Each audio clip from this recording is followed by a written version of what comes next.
para pemirsa yang jawab salam, saya doakan dompetnya tebal.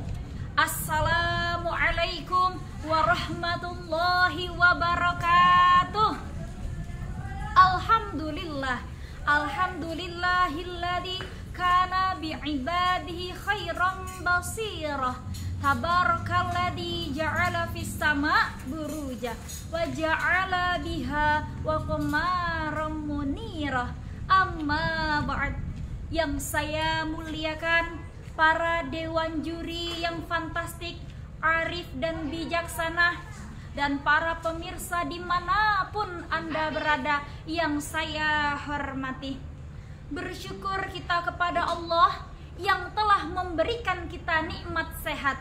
Semoga sehat walafiat, karena sehat dan afiat itu berbeda.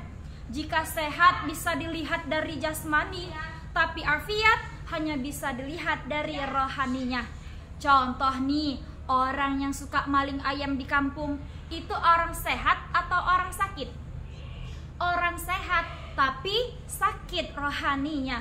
Tidak lupa kita bersolawat kepada Nabi dengan mengucapkan Allahumma sholli wa sallim wa barik alaih, who has guided us from the darkness to the lightness, from Jahiliyah era into Islamiyah era, namely Islam religion, the true religion in this world until hereafter.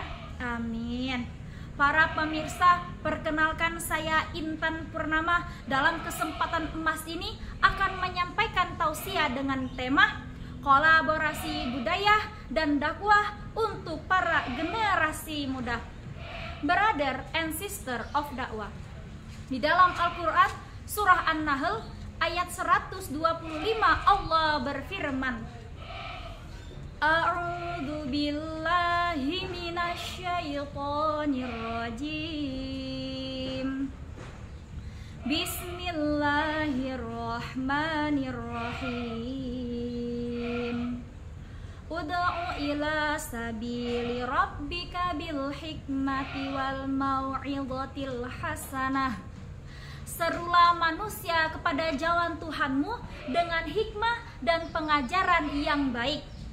Bapak Dr. Quraisy Shihab, tokoh ulama Indonesia, pernah berkata, dakwah bukan hanya sekedar menyampaikan, tetapi juga menyentuh, dan budaya adalah jembatan untuk menyentuh hati manusia.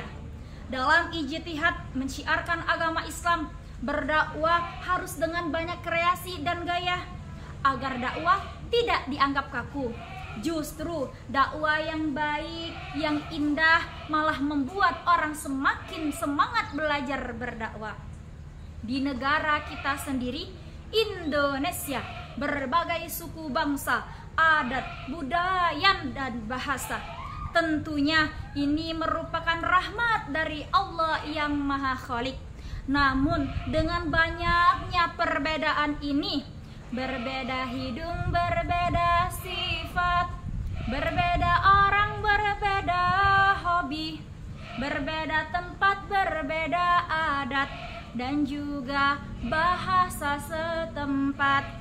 Dengan banyaknya perbedaan, maka dalam berdakwah tidak bisa dalam satu gaya saja. Contoh nih, saya orang Palembang, wong kita galuh. Wong Palembang tidak bisa ikut ngaji live streaming Kiai Jawa. Mohon maaf, dari bahasanya saja sudah mental, bos. Untungnya masih ada kiai lain, ustadz lain dengan bahasa yang berbeda. Ustadz Abdul Somad contohnya, yang sama-sama orang Melayu. Dengan perkembangan zaman, teknologi semakin canggih, kita dapat mengambil dampak positifnya, yaitu apa? Bisa ngaji online, kapan saja, di mana saja. Yang ingin saya sampaikan adalah di antara dakwah, budaya, dan teknologi harus balance. Dalam menjalankan agama, bagaimana bisa diaplikasikan tanpa budaya? Bagaimana jika agama tidak peduli pada kimia, biologi, sains? Pelaku agama harus peduli dengan kimia, fisika, penemuan-penemuan. Bagaimana mau bangun masjid tanpa budaya? Bagaimana mungkin pergi haji tanpa teknologi? Belum ada tuh beritanya orang berenang menyeberangi lautan untuk pergi haji. Kalau agama tidak mau collab sama budaya dan teknologi, mau tidak mau baju yang kita pakai daun pisang. Karena apa? Karena agama butuh mesin jahit. Agama butuh budaya mengubah serat menjadi benang. Betul atau betul? Hadirin rahimakumullah. Boleh kita menyampaikan dakwah melalui seni, marawis, qasidah, album religi seperti Bang Haji Roma Irama. Hei, jangan mentang-mentang punya, memandang orang tidak dengan sebelah mata. Boleh sekali. Bahkan para wali songo Islam di Nusantara ini, dia melakukan dakwah dengan cara menyatukan agama Islam ke dalam budaya, tidak menghilangkan budaya. Sunan-sunannya menggunakan wayang, gamelan, mereka semua bersatu dengan budaya, tidak menghilangkan budaya. Karena apa? Karena agama Islam rahmatan lil alamin.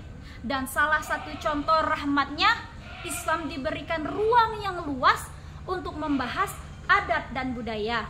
Siapa tahu dengan seni orang mendapatkan hidayah.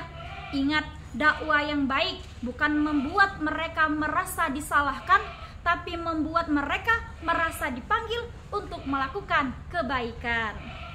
Dan untuk para generasi, kita harus semangat dengan adanya teknologi dan budaya bisa membuat dakwah kita semakin keren. Ingat hadis riwayat Muslim, man dalla ala khairin falahu mislu ajri fa'ilih. Barang siapa yang menunjukkan kepada jalan kebaikan, maka ia mendapatkan pahala sama seperti orang yang melakukannya. Mungkin cukup sekian yang dapat saya sampaikan, kurang dan lebihnya saya mohon maaf. Gambar itik pakai sumpit, cewek cantik mohon pamit. Wassalamualaikum warahmatullahi wabarakatuh.